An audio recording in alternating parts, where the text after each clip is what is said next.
Welcome everyone, Simon here from the Wells of Wall Street, a Kaspa update video for you guys today. Apologies for the lack of videos in the last few weeks. Rowing has taken precedent, especially as the tides on the coast have been very friendly to myself and our team for the training for the upcoming races. So apologies for that, but I'm trying to get back into swing of it to try and give you daily updates on the projects that we not only cover regularly, but also some that hold in my portfolio and some that do not as well. So always, as per usual, do leave comments in regards to projects you want to have covered in the next videos. Let's go straight into this topic, guys. So first and foremost, we'll have a quick overview of Kaspa. We'll go into the chart towards the end of this video, and the particular topic today is going to be around WarpCore.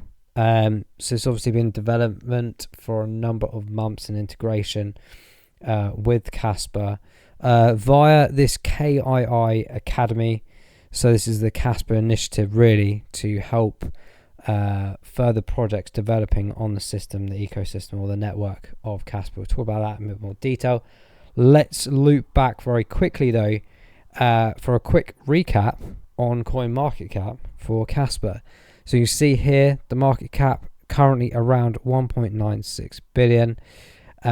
We can also take some interesting information from the last 24 hours, $55 million dollars traded in the last 24 hours. It's quite staggering really, actually, if you think about it. Like all the different crypto assets, when you click on each one, how much money is being thrown in and out of these projects, these technologies every day. Like, where is all this money coming from? It's unbelievable. It shows you how many people now are in the crypto space, and arguably obviously institutional level, business, commercial level, even banking level, of course, getting involved. So those numbers aren't really surprising, but it just always amazes me. Like, I know obviously Bitcoin, etc., is way bigger on a daily basis, but wow, that's just crazy. I mean, obviously you can go back every day and it's even more so. You know, some days it's 100 millions. I mean, back here in the big moment it's 150 million. It's just mad. Like, this is one crypto asset out of what do we even have now? The numbers used to be up here. Don't know where they've gone. CoinMarketCap's done some advancements of its website, but point being is, like, even in these bear cycles, the money still flows. Digressing. Kaspa, of course, available on these particular crypto exchanges. I think there's a few others as well, of course. These are some of the bigger ones, or the bigger volume holders of the Kas token. Personally, I've been buying mine through KuCoin. I need to do a bit of a refresh on my own mind. I'm pretty sure Kaspa is added now to the ledger, and also things like Tangent. So I'll do a bit of a cover story on that in the next video. In fact, I'll just do a ledger update video anyway. I think it's always good to refresh that, and I'll also run through the Tangent wallet, which is really cool as well. So going back to this topic, current price point of Kaspa 0.075, so 7.5 cents. It's come down quite a bit. Probably since the last video, actually. It might even halved, or just under half of a drop. So we'll go into the chart about that in a second, but let's talk about WarpCore. So I find it's quite fascinating, actually, because there have been some interesting articles out quite recently. One that was shared with me in our Wells of Wall Street WhatsApp group, I think earlier today, actually, by Jimmy's Jules. He always comes up with some really cool projects, upcoming projects. He was the one that actually introduced me to Kaspa a while back, and I kind of ignored it for the first sort of 6 months. But as you know from previous videos, it's something that I've jumped into fairly recently. So I don't consider myself a Kaspa fanatic, you know, one of the introducers of the project, but it's certainly one that I've kind of learned to understand a lot more about and see its potential. I think in the previous video, or the last couple of videos, I've always talked about Kaspa as a great opportunity But I'm being cautious when I'm putting money in to this project or holding Kaspa in the portfolio, because the user cases aren't there yet. The capability is, but the use cases aren't. So I partially take a lot of it with a pinch of salt. But the reason I'm talking about WarpCore in particular today, through the articles that have come my way really, is that aspect of compliance around ISO 20022. We've done loads of videos about this. Probably actually maybe one of the first channels to actually go fully deep into that topic. I think the last video I did, which is still I think on loop if you're a returning viewer on the channel, I've always left it on there, about 2025. That was done like two and a half years ago, I think. And we're nearly here, guys. November is coming. This is the framework that I gave the whole time frame of November 2025, where all banks will be coinciding with this worldwide. I can't remember what the repercussions are if you're not, if you're a bank that's not applying yourself to this compliance method. But it's very much around the standardizations of digital currency and digital assets being utilized as a framework, or an infrastructure, if you like, for moving forward. So we've always been on the old RTGS systems, the old frameworks. They still exist, I think, in the background. They're kind of evolving them. So like CHAPS, BACS, etc. We have in the UK, SWIFT, IBANs, you name it. It's all being fully digitalized, right? The new standard for financial messaging. And this is abiding towards over 70 countries, guys. Okay, there's a lot more countries than that outside of that 70, of course, but more and more are coming into fruition of this. And WarpCore is relatively compliant with ISO 20022. It's argued that Kaspa isn't, but with this integration, this opportunity, this collaboration, it can, in theory, allow it to be compliant moving forward. So thus opening it to the market of potentially being used by banks worldwide. Now, Kaspa, as I said, has a gigantic opportunity. Some argue, and I don't think this is fully factual, to be honest, and I'm sure many of you agree or have different thoughts on this. Please do leave them in the comments. But there's an argument around, I think, XRP, I think its transaction speed is around 3 to 5 seconds. Hell of a lot faster anyway, in terms of comparison to the likes of Visa transactions, MasterCard, etc. The usual kind of payment infrastructures, and behind the infrastructures, as we mentioned earlier, CHAPS, SWIFT, etc.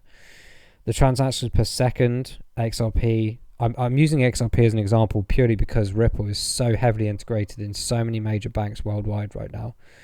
It's ahead of the game, in my opinion, compared to a majority of other projects and technology partners out there. But rewinding the topic, Kaspa here.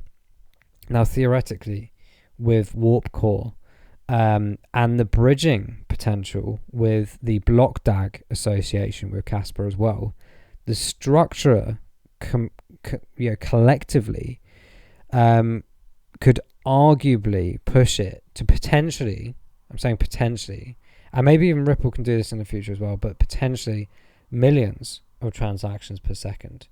Now, this is not happening right now, so don't go all crazy and loopy with this statement. It's more about the potential, and pretty much most chains that are scalable and have the opportunity to evolve and accelerate could get to these numbers in the near future. And to be honest, when we think about the speed of technology in general, look at smartphones or transport, whatever. Once we as humans get the knack of something, or we've learned something, and especially with AI now, machine learning, that ability to add on top of what we can already do as a species, it's quite apparent that we can accelerate things very fast. And if you think about it, like smartphones, I remember the first one, one of my pals at uni, was this like 2007, I think? He came in to a lecture with the first iPhone, right? No one had ever seen it before. I was still using like a Sony cool thing with like the like slider camera on the back, and it was like the biggest deal of megapixels at that time. It was probably like 1.3 megapixels or something stupid. But he came in with this thing and it was so slow, but he was like, I'm telling you now, this is the future of phones. I was like, yeah, okay, mate. Obviously rewind 10 years before that, mobile phones didn't even exist. That's crazy, right? So we're sitting in uni, this thing was like, he was sliding it back and forth, and it was just like so slow. But anyway, look now. Okay, yeah, they bring out iPhones like every 6 months, a year, whatever. The processing speed is getting faster and faster.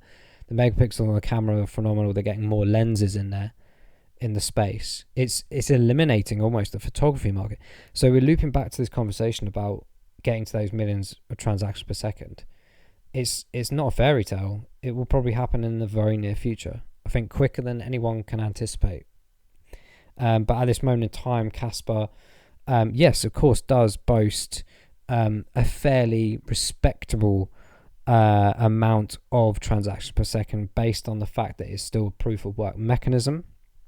But yes, I think using BlockDAG and the ability and integration power or potential power of WarpCore could take it to that instant. Now, it could also, like IOTA, another project we cover, XRP is obviously another example of how lower cost those fees can be. I mean, I think XRP is something stupid like 0.0000, and maybe there's another zero, I can't remember, like 2. I mean, that's crazy compared to the fee costs of cross-border payments, exchange rates and things like that. It's phenomenal. It will save banks, it will save the financial system substantial amounts of money. We won't see it as end users, of course not. They'll just profiteer off that, as always. But Kaspa, through BlockDAG, proof of work mechanism, can pretty much achieve, arguably, a near zero fee as well. So a lot more networks, a lot more projects out there are really accelerating towards these kind of objectives in the financial sphere. Now, Ripple, there's a few others out there already, obviously, who are already ISO 222 compliant and already being used by banks. There's many case studies out there. There's many integration thesis out there and proof out there as well. Kaspa doesn't have this. So that's why I'm saying at the early stages of this video and in other videos is be cautious. It's almost like Kaspa is at that next evolution stage where it's like a white paper. It's a project that's a white paper at the moment. And for me, white papers, I don't really believe in white papers, to be honest. And roadmaps are similar. I think they are potential promises. They don't have to be kept. They're not set in stone. They're not contractual to us. They give us a euphoria of excitement because of the opportunity or the potential that it might have. So there's a lot on paper right now with Kaspa, and that's why I'm really interested in it, because it does have phenomenal potential. I'm ignoring the white papers and everything like that. I'm using or looking at the facts. I'm using my experience, my knowledge in the blockchain space over many years, especially having worked in the blockchain space as well as doing this channel for many years, of seeing that capability. I have a phenomenal understanding in the financial sector and the technology that this can bring.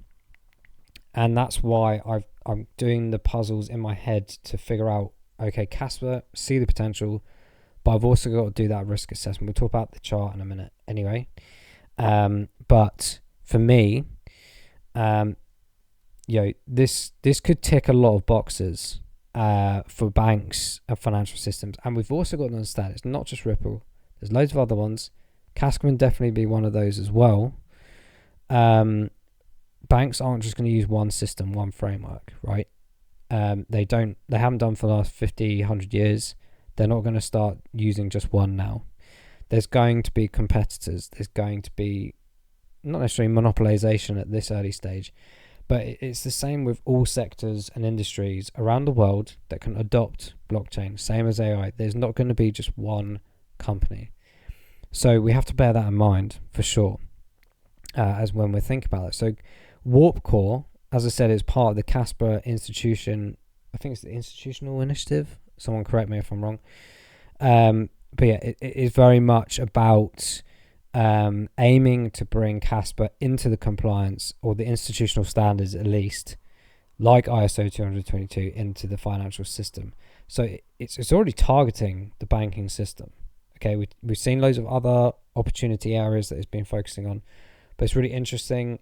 In more recent times, I'm seeing a lot more deliverable information, education, philosophy around financial systems. So this interests me, it intrigues me, because it's such a huge market, as we know.